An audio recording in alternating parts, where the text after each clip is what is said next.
Welcome to the Digital Twin Theory podcast of the VPH Institute. After 1 year from the release of the first episode, we have decided that it was now time to turn our enthusiastic and passionate host of the series, Davide Montesarchio, into our guest for today. But before we get started, let me introduce myself. I am Martina Contin, the VPHI General Manager, and I've been working with the VPH Institute since the very early stages. Today, I'm very happy to be wearing a different hat and to have here with me Davide, that is now working as science communicator for the VPH Institute. So Davide, today you will have the opportunity to talk us through all the challenges and opportunities of working as a communicator in this new emerging field of in silico medicine. Welcome, Davide. Hi, Martina. Thank you very much. I'm a bit scared though, but I suppose it will be fun in the end. Davide, you've been working as science communicator since 2018, but originally you had a scientific background and you decided to take a career shift while you were doing your PhD at the University of Amsterdam. What was the reason behind this career change? Well, failure brought me to communication. And now, many years after, I have to say that that was the best failure of my life. So my research project was not going as expected. My PhD was in molecular microbiology towards biofuel. So I was doing genetic engineering on bacteria to make bioethanol. It was not working as planned. And by the end of my PhD, I was very discouraged. I was feeling very bad. I was feeling very low. And I was feeling especially that I was not talented enough. Although I have an infinite love for science. So I was thinking, okay, after science, the next thing I love to do most is talking about science. And so since then, I thought, okay, maybe I can continue in this field. I can continue in science communication. And I decided not to improvise myself. I wanted to study science communication. And that's why I did a second master on science communication at SISA in Trieste. And that was probably one of the best decisions of my life, because then I had the opportunity to not only study communication itself, but also elements of sociology, science diplomacy, so all other things that made my cultural luggage much heavier and all things that helps me every day now. Okay, Davide, but can you please let us know exactly what a science communicator does? So the science communicator, in very simple terms, tries at least to explain a scientific field, how does it works, and to make it not only understandable but also enjoyable for lay publics.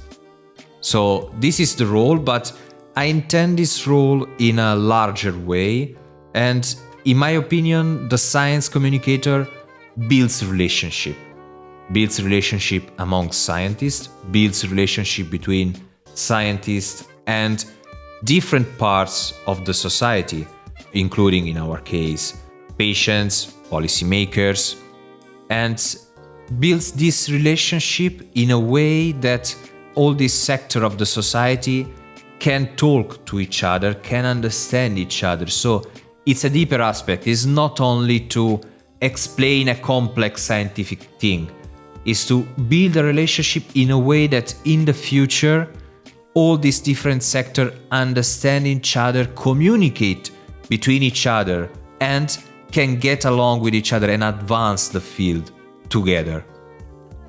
When you started to work at the VPH Institute, did you actually know anything about in silico medicine at all? Well, actually not. I knew something was going on. There were some computer applications about healthcare, but then I discovered a whole universe about it. And at the beginning it scared me, but then I was super happy because that meant that I had a lot to learn. And this is something that I love to do. Great. So we keep on talking about in silico medicine, but it would be nice to understand how you could describe this term to your grandma or anyone that doesn't have any scientific knowledge. Well, that is not easy because it's something that at the moment is still outside the everyday experience. So normally it's easier to explain something using examples from the everyday life. But still it's not impossible, it's doable. For instance, when I explain to my parents or my neighbors what in silico medicine is, normally I tend to refer as the application of computer programs to healthcare. Then there is a whole universe after that, but if I would have to describe it in a sentence, I would say, okay, you apply computer programs to prevent potential illnesses, to find cures, to decide what cure to apply and how, and also to, let's say, forecast your healthcare status in the future. That's great. And when you talk about in silico medicine with your friends or people that are actually outside the field, what are they most curious or surprised of? Well, the first answer that I received is, are you serious? Most people think that this is science fiction and think that this is something that, probably will happen in 50 years. Then I have to explain them that actually it has already been there since more than 50 years. It's just that we don't see it in our everyday life. But for instance, the TC or the MRI, we don't see it, but they work thanks to computer models. Then it will happen one day that we will see an application of a computer model just with our eyes, in our own experience, and then in silico medicine would have really reached the patient. For the moment, it's just like a background object in a movie. It is there, everybody sees it, but no one really perceives it. So even though the in silico medicine concept has been around for decades already, indeed, we are still maybe a little bit far from actually bringing real-life improvements to clinicians and patients. That doesn't mean there aren't any success stories we could actually be proud of. Do you want to mention at least one of them, the one that most impressed you? Well, one that I was surprised by reading and studying about it was the application of aviation engineering tools to heart surgery. So that really astonished me and was also one of the first success stories that I wrote since I get to VPHI. But I have to say that there is one that is really mind-blowing to me.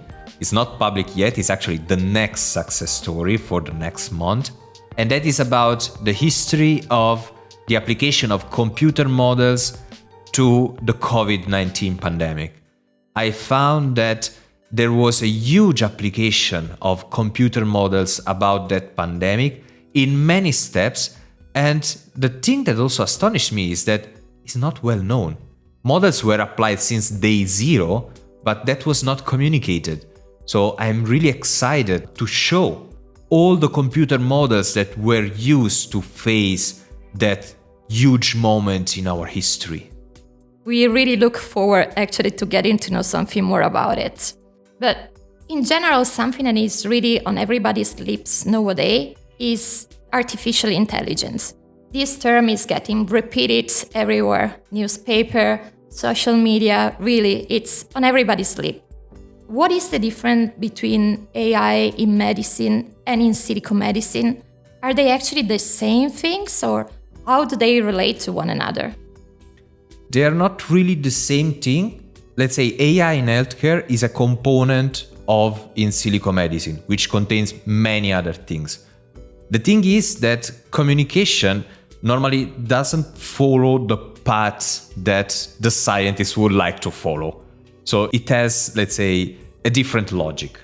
So at the moment, there is the whole big thing about ChatGPT and artificial intelligence that spread all over the place in the world. So now everyone has at least heard once about artificial intelligence. And it's normal for people who are not in research, who don't know much about in silico medicine, to attach to the concept of AI because it's sort of easy, it's already there. So it's something that people perceive. Probably they've also used it, also just for fun, but it's something that, let's say, people can touch. While for other aspects of in silico medicine, there are other examples like TC or MRI that employ computer models. They have been employing that for decades in the everyday practice. It's just that the patients don't perceive them. So since they don't perceive them, they just made a sort of a jump beyond computer models directly into AI. While for, let's say, mechanistic models, they have a much longer history, but they have not been perceived in the everyday life. So it's something that is still more complex to explain and to have people to relate to. Why is it so important to involve the public at large in getting to know in silico medicine, even if it is at this very early stage? So it is important to communicate in silico medicine early for a series of reasons. Among these reasons, there is that this technology at some point will arrive to the bedside of patients. And I had a teacher at my Master in Science Communication who once told me, the closer you are to the bedside, the most careful you need to be while communicating. This means that you have to start communicating as early as possible, as openly as possible, without driving fake hopes or doing overstatements. So you have to be clear, you have to be honest to the people, and you have to prepare them to what is about to come.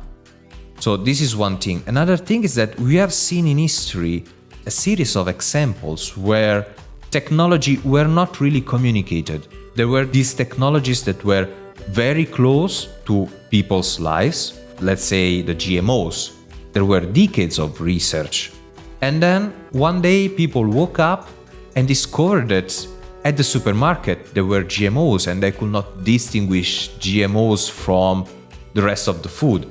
This is a very complex thing because the human species is actually making GMOs since millennia, but no one really communicated that. A lot of things that we are used to eat, they don't come from nature.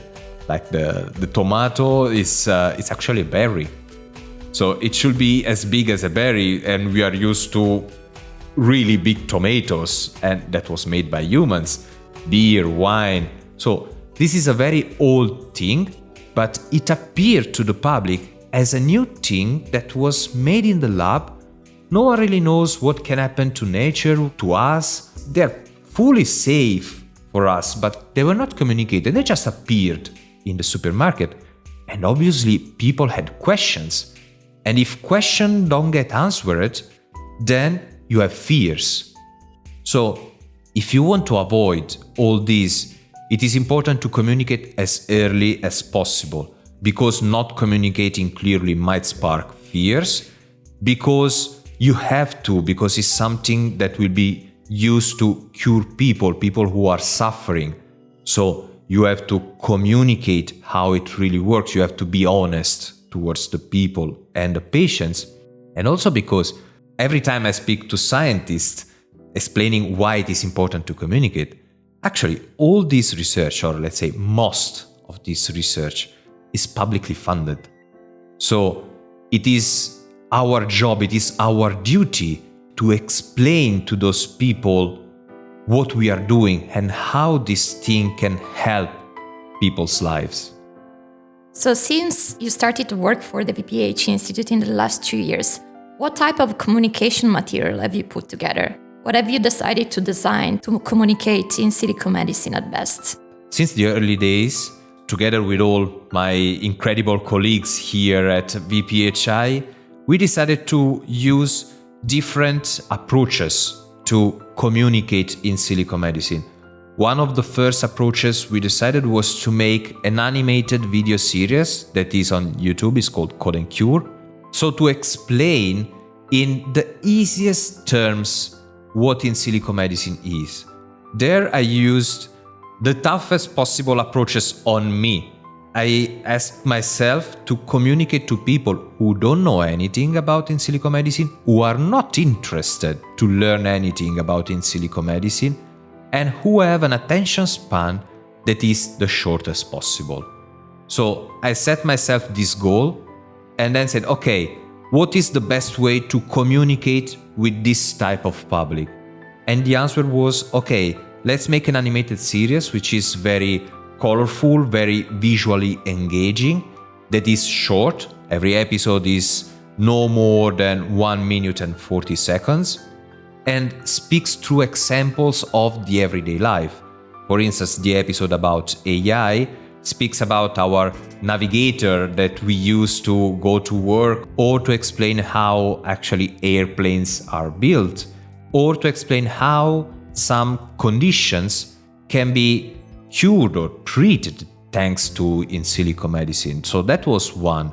Another example, you are hearing it, it's the podcast, and it's used to talk to people who already are closer to the scientific field. So there can be scientists or just people who are interested in science, want to learn about what's happening in science and what they will see in their everyday life in the next 5-10 years. Then another example is the success story. And it's something that I'm having a lot of fun recently, because with the success story, what I wanted to do was to bring examples of applications of in silico medicine. So cases where in silico medicine was applied and it worked. And also the things that we are learning from these examples. So the idea to show what's happening behind the curtains. Quite a lot of these activities that you just mentioned are included in the In Silico Medicine Info Kit that was released by the VPH Institute in December last year. Do you want to tell us a little bit more what this info kit is about and what it should be used for? The info kit was developed with the idea of giving tools to scientists. As we said before, it's extremely important to communicate. There are science communicators like me who are doing this job all around the world. But also it's important that the scientist itself has means to engage with different publics. And here with publics, I mean stakeholders like lay publics, policymakers, patients, doctors, industry. So when you have to speak and engage and get feedback from non-scientists. So there are basically two main parts in the info kit. There is a sociology part, that is the first one, that was developed mainly by my colleague at VPH, Zita van Orenbeck, who is a social scientist, and that gives all the tools and the knowledge you need, for instance, to do RRI workshop or Delphi survey. So basically to get feedback from different stakeholders. And there are detailed guidelines that can explain to a scientist how to set up everything, who you should contact, how many people should be there. So down to the very tiniest detail. If at some point you're gonna need a form, let's say, you're gonna find a link to a downloadable form that you can just adapt and send it right away. So from that point of view, we don't expect to make a sociologist out of a computer scientist overnight, but we wanted to make something useful. If you are a computer scientist and you are working through a project and you need to do engagement, then you find everything you need to actually start overnight. So forms, guidelines, tools, whatever you're going to need down to the tiniest detail. Then there is a second part, which I mainly developed, that is about communication. And that helps, again, if you need to do communication activities, to help a scientist not to start from scratch. So there are a lot of communication things that my colleagues and me have been doing in the past 2 years, and you can start from that. So you don't really need to spend time thinking, okay, how do I explain something to a public who has never seen or experienced in silico medicine and is potentially not interested to learn about it. We have been doing products specifically for this case so that a scientist can just use them and start from them. So again, we don't expect someone to become a full science communicator overnight, but to start communicating overnight. You are in a very privileged position, being both a scientist and a communicator. So if you could give any advices to your former colleague scientists, what would you recommend them to do to communicate at best their work? I would like to give an advice to the myself of 10 years ago. when I was a scientist only. The advice I will give is to don't take anything for granted. Now I realize that at the time I was taking a lot of things for granted. I was taking for granted the attention of the public. I thought that me speaking about my job was enough to get attention. Well, of course not. But at the time I was convinced of this. Then don't take for granted the language you use, because normally scientists are used to speak mostly with other scientists, so it's normal to have a technical language, while it is actually most important to speak to people who are the farther as possible from you. People who have never heard about anything scientific, who have actually no interest in science. And that is the public you need to reach. So don't take for granted what the public knows, what the public like. That's why for every communication activity, the starting point is always the public. You start from the public. At the time, again, I took for granted the public because for me, there was just one big, massive, uniform and monolithic public. Well, actually not. The public, what we used to call the public, is made of thousands of very tiny and specialistic public bubbles. So you really segment your public down to the atom as much as possible. You need to know what your public is, what is the age, what is their type of job, their education level, what do they like, what do they don't like, where do they get information from social media, from newspapers, from TV, from journals. So you need to know as much as possible about your public, and that is the step 0. From that point, you can build a communication. The better you do the job of understanding about your public, the better your communication will be. So my advice will be, don't take anything for granted. Study about it, because when I studied science communication, I realized that my cultural luggage became much, much bigger, and that is still helping me. So don't take things for granted. Study as much as possible. Be humble, and you'll have a lot of fun. Let's imagine the case that one of our members from the In Silico Medicine community would want to communicate to the public at large. What do they actually have to do? Well, first of all, I will say send an email to davide@vph-institute.org. That is me.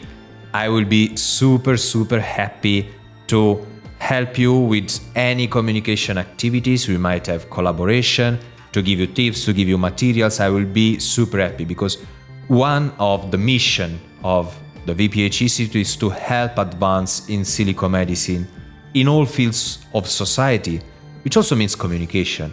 So first step could be get in touch with us.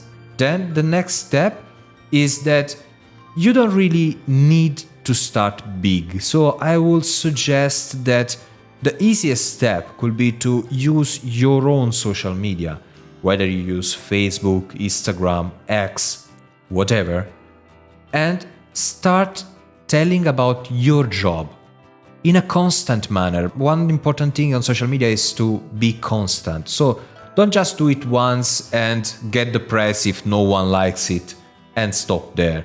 So start, let's say, once per week explaining what you have been doing, what you have been enjoying, but also not necessarily from the technical point of view. Take into account also your emotions. Why you are doing that job? What do you like about your research field? Put the emotion into it, because a very important thing that we normally tend to neglect it. Emotions have no language. You don't have to translate emotions. So it's something that works in every language. So if you explain that you are, for instance, very happy that an article of yours was accepted, don't start from the technicalities. Start from your happiness. Then you'll get to the technicalities, and it will be easier, because people tend to catch and follow your happiness first, and then can get to the technicalities. Thank you, Davide. That was a very interesting conversation, and it was really great to have you here today, wearing the hat of the guest of this podcast series. So thank you again, and we're looking forward to getting to know more about In Silico Medicine in the next episodes. Thank you very much, Martina. I had a lot of fun being interviewed by you, and we will hear each other next month where I will return as a host. Have a nice day. Bye.